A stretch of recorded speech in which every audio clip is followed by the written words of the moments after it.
Last session, we discussed the course in general and how to look at a text by William Wordsworth, I Wandered Lonely as a Cloud.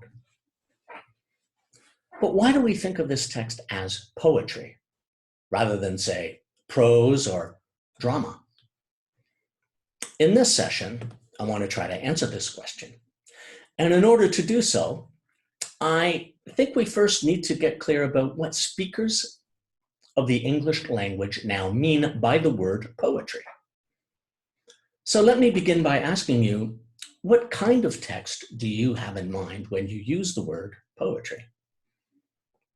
What do you and I and other Anglophones now usually mean when we use the word poetry in connection with a kind of literature?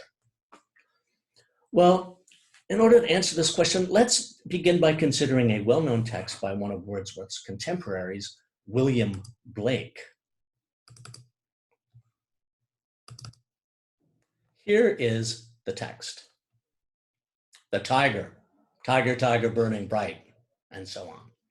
Now, suppose you're sitting down at your favorite cafe and someone comes up to you with a piece of paper on which the words are printed in this way, or shows you a screen on which the words appear as they do here.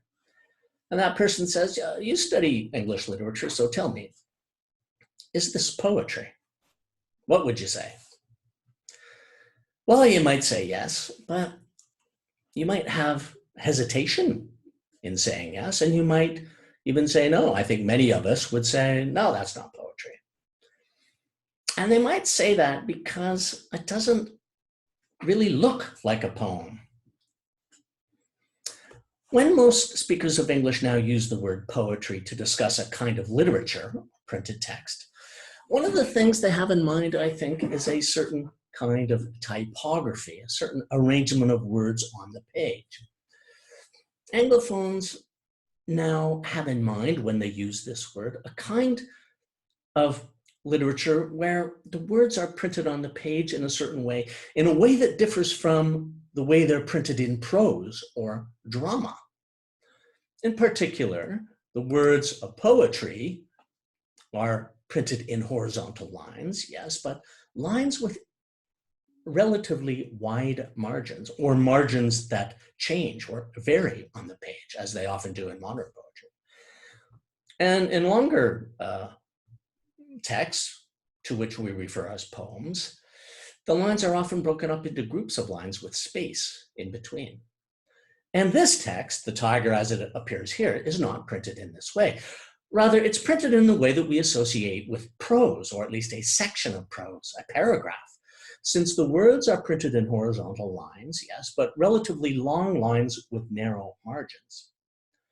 And there is a justified margin on the left-hand side.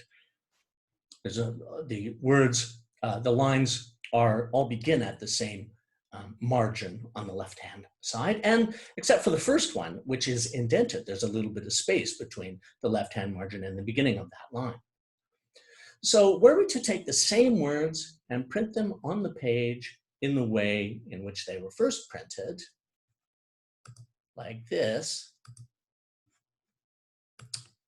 then I think most of us would look at it and go, in response to the question, is this poetry? If you printed those words in this way, I think most would say, ah, yes, now that's a poem. But you might also wonder then that if that's the case, we might use the word poetry to refer to pretty much any group of words if they are printed on the page or arranged on a screen in a certain way. And I think that this is true. Consider, for example, printing or arranging on screen the words of the sentence, I just spoke. Like this. We might use the word poetry to refer to pretty much any group of words if they are printed on the page or arranged on a screen in a certain way. Now, if we write the words on the page, the words of that sentence, or arrange them on screen in this way, would you think of it as a poem? I would. I think many people these days would, simply because of the way in which the words are, or mainly because of the way the words are printed on the page. We might think it's a bad poem, but a poem nevertheless. So at least one of the properties of a text we have in mind when we use the word poetry in connection with a kind of literature is words printed in horizontal lines that have wide or varying margins and that are often broken up into groups of lines or stanzas. Okay. A second property or characteristic we associate with the kind of literature we call poetry is just the title. It's a little thing, but I think it's worth mentioning. Thus, in 1972, the American poet John Ashbery wrote a text and published a text, most of which is printed like prose. The words are printed in horizontal lines with narrow margins, justified left-hand margin, some groups of lines separated by horizontal space. That is to say, some sections of the text look like paragraphs, sections of prose. But many people think of this text as a poetry. Why would they do that? One reason is that on the title page, the author calls that text 3 poems. So one of the things that goes to our idea of poetry is the title of the text itself. One of the things that exerts pressure on our identification of any given text as a text of a certain kind is the title, and the title of the work or book in which the text is published. If the text is entitled a poem or poems or poetry, or if the text appears in a book or anthology called poems, then we may well think it is a poem. Now, consider again the opening lines of William Blake's The Tiger, but this time, just listen to the words when they are read aloud. Tiger, tiger, burning bright in the forests of the night, what immortal hand or eye could frame thy fearful symmetry? In what distant deeps or skies burnt the fire of thine eyes? On what wings dare he aspire? What the hand dare seize the fire? Now, I think that one of the other reasons most Anglophones think of this text as poetry is that the sound of the words, when they are read aloud, or when we imagine them being read aloud, is unusual in certain ways. Now, in order to appreciate the unusual dimension of the sound of these words, just imagine that you go into a delicatessen and place your order by saying the following. I'd like meat and I'd like olives, bread and milk and cheese and butter. Now, I think the guy at the counter might think that's an unusual way of placing your order. And he might think that because there's something unusual about the sound of the words. What is unusual about the sounds of the words is that there's a regularity in the sequence of stressed and unstressed syllables. A stressed syllable, we're going to look at this in more detail later, but for now, I just want to observe the difference between a stressed syllable, one that we pronounce with greater volume, and an unstressed syllable with less volume. And the sequence of those syllables is regular, and that is one of the things that is unusual about the sound of the words. Bum, bum, right? It's going stressed, unstressed, dun, dun, dun, dun, dun, dun, dun, dun. There's a fairly regular, there's a regularity in the sequence of stressed and unstressed syllables.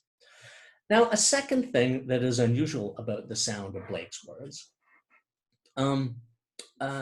is also unusual about the sound of the words, of your words, were you to place your order at the deli in this way. You go into the deli and say, give me meat and give me ham, olives, butter, milk, and jam. Guy might say, why are you talking that way? What are you, a poet or something? And he might say that because, again, there's something unusual about the sounds of the words that you use to place your order. What's unusual here is not just the sequence of stressed and unstressed syllables, the regularity in that sequence, but also the way in which a certain sound is being repeated after a set interval of time. Give me meat and give me ham, olive, butter, milk, and jam. Right? Ham, jam. That is to say, it rhymes. This unusual aspect of sound, rhyme, is also evident in Blake's The Tiger. Right? The ends of lines conclude with these words: bright night, eye symmetry, bit of an off rhyme there, but skies, eyes, aspire, fire, art, heart, and beat, feet. So we think of Blake's The Tiger as a poem because of the way the words are printed on the page and because it's usually printed in anthologies of poetry. Though, by the way, Blake first published a tiger in a work called Songs of Experience. Maybe it's a song as well. But we think of this text as poetry also, the tiger poetry as poetry also, because another property we have in mind when we now use the word poetry is unusual sound. And the sounds of the words in Blake's The Tiger are unusual in this way. To see one of the other main things we have in mind now, when we use the word poetry, let's go back to the delicatessen. You walk in and the guy says, "Oh, not you again. All right, what would you like today?" And you say, "First, I would like one apple red." Yes, one apple red, please. And pointed to some, you see some beautiful yellow pears, and you say, "Also, I'd like 3 of those golden nuggets."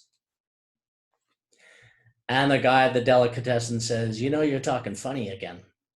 And indeed you are. You would be, were you to place your order in this way. But this kind of unusual talk is also one of the main things we have in mind when we speak of poetry. So, for example, to go to some literary examples of the kind of unusual usage in which you indulged at the deli, consider these texts here. Here's one from Coleridge, Wordsworth's contemporary. "The sun came up upon the left, out of the sea came he. And he shone bright, and on the right went down into the sea." Coleridge, Rhyme of the Ancient Mariner. And consider the opening 2 stanzas of a text from the Australian poet Judith Wright about an old prison on the east coast of Australia. This poem begins like this: "The rows of cells are unroofed, a flute for the wind's mouth, who comes with a breath of ice from the blue caves of the south." I think most speakers of English would call both of these texts poetry, in part because the words are printed on the page in a certain way, right? There's wide margins and spaces between groups of lines. These texts often appear in collections entitled poetry or anthologies of poetry, and the sound of the words in both of these texts is unusual. We have meter and rhyme in both of them. But there's another reason that I think many Anglophones identify these texts as poetry, and that is because they display a linguistic usage that is somewhat unusual or uncommon, and the kind of unusual usage that we imagined in the delicatessen. In the Coleridge text, notice that the common usual order of words is unusual. It is inverted. So instead of writing, "He came out of the sea," Coleridge writes, "Out of the sea came he." That's unusual, to place the subject of a sentence at the end. Right? The subject of the clause is at the end, not at the beginning, which is where it usually is in common everyday English. In the Wright text, we have unusual usage, but an unusual usage of a different kind from the kind on display in Coleridge. Here, in the Wright text, notice that Wright uses the word flute, which is usually used to refer to an instrument, to refer to and describe something else, an old row of prison cells that have no roots. And she uses the word breath, which is usually used to refer to what humans, other animals have or exhale, to refer to the wind. Now, again, we're going to be more precise about describing and naming these unusual linguistic usages, but for now, I just want to observe that another thing that Anglophones have in mind when they use the word poetry in connection with a kind of literature is unusual linguistic usage. So, when speakers of English over the last 600 years or so have used the word poetry in connection with a kind of literature, they have in mind a text that has one or more of these properties: a certain typography that we've identified, a title, is it called a poem? Is the first line of the poem, does it appear above the poem as the title of the poem? Unusual sounds and unusual linguistic usage. Now, I just want to make a few further points before getting back to our main question, which you recall is, why do we think of Wordsworth's "I Wandered Lonely as a Cloud" as poetry? First of all, in 1671, the English poet John Milton published a text called Samson Agonistes.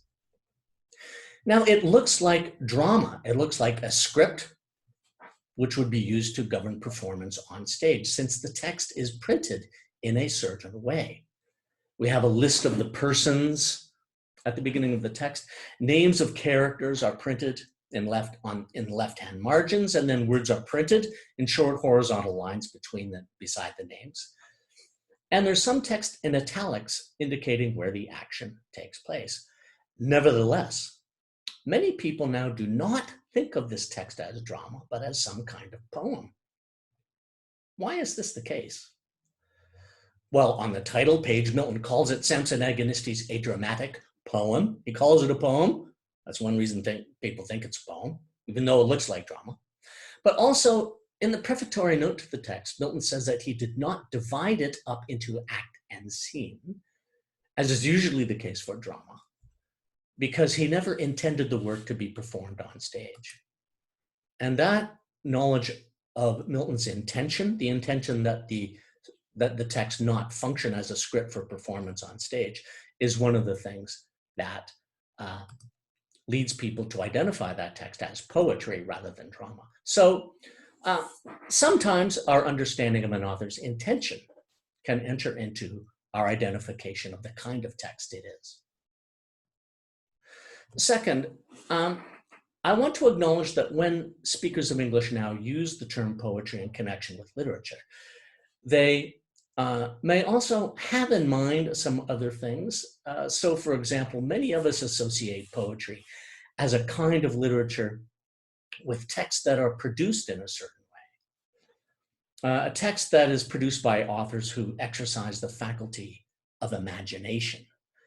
But this is more a matter of the author as his intention than the text itself. And so I'm not going to attend to this dimension of poetry in this course.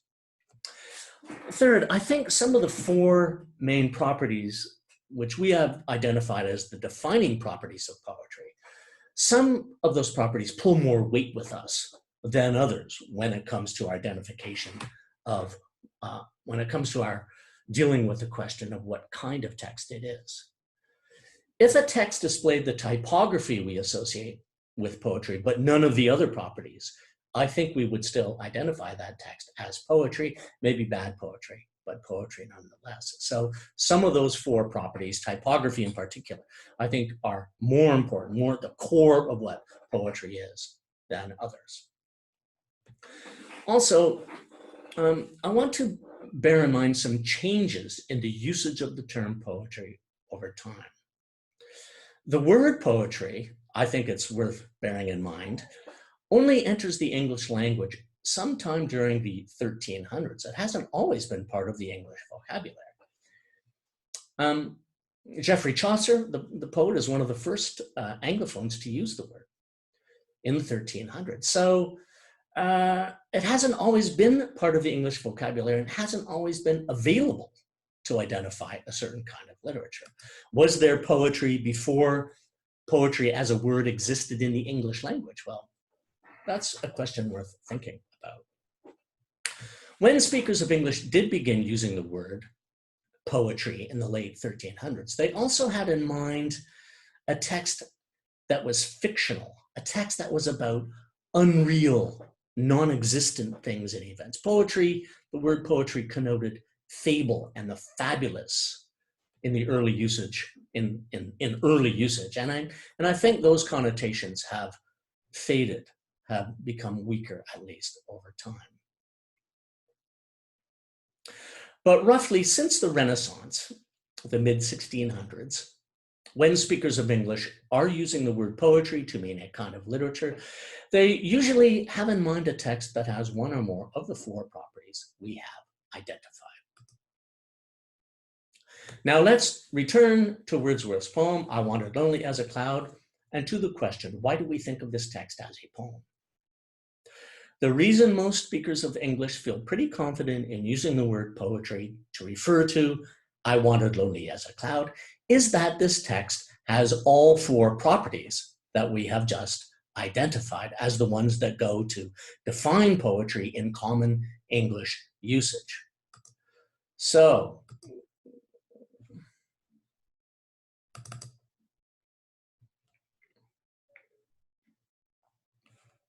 here is the text. In all editions of the poem, I know including the first editions overseen by Wordsworth, the words are printed on the page in groups of horizontal lines with wide margins, as they are reproduced here on screen. And each group of lines, each group of 6 horizontal lines, is divided one from the other by a space. Also, in these early editions, early 19th century printed editions of the poem, it's true that the poem does not have a title, but just a number above it in the main text. But the poem was first published in a collection of poems that Wordsworth published in 1807. Here's the title page of the first book in which I Wandered Lonely as a Cloud was published. Wordsworth published the poem again in 1815 with some revisions in a book entitled Poems by William Wordsworth. So the first appearance of the poem was in a book called Poems in 2 volumes, and it appeared in print again in a book called Poems by William Wordsworth in 1815. That the text appears in books with these titles, poems, is another thing that confirms our identification of this text as poetry.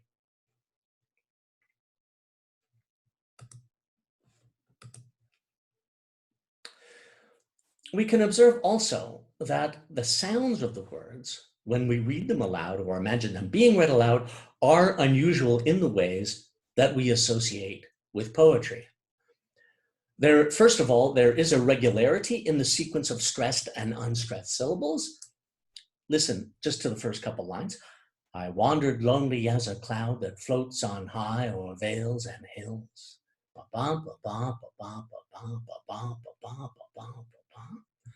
The regularity in the sequence of stressed and unstressed syllables. Notice it's different. It's a different kind of regularity from the regularity that we had in the Blake poem. The Blake poem's going bum, bum, bum, bum, bum, bum. This one's going ba, ba, ba, ba, ba, ba. But what both of those texts have in common is a regularity in the sequence of stressed and unstressed syllables. In the Wordsworth poem, there's also a repetition of sounds at the ends of lines or regular intervals of time. So the ends of lines in the first stanza, cloud, hills, crowd, daffodils, trees, breeze. And notice also that we have unusual linguistic usage in I Wandered Lonely as a Cloud, which is another one of those main properties that go to define the idea of poetry in common linguistic usage. So Wordsworth reverses the common usual order of words in some lines. So in the second stanza, he does not write, I saw 10,000 at a glance. He writes, 10,000 saw I at a glance. And Wordsworth in this poem uses words which are usually used to refer to or describe one thing, to refer to or describe another. Again, we're going to look at this in more detail, but just now I just want to make this basic observation that we have this type of unusual usage also. So, for example, he uses the words host and crowd, usually used to refer to people, large numbers of people, to refer to flowers. And he uses the words dancing, usually used to refer to the movement of people, to refer to the movement of flowers.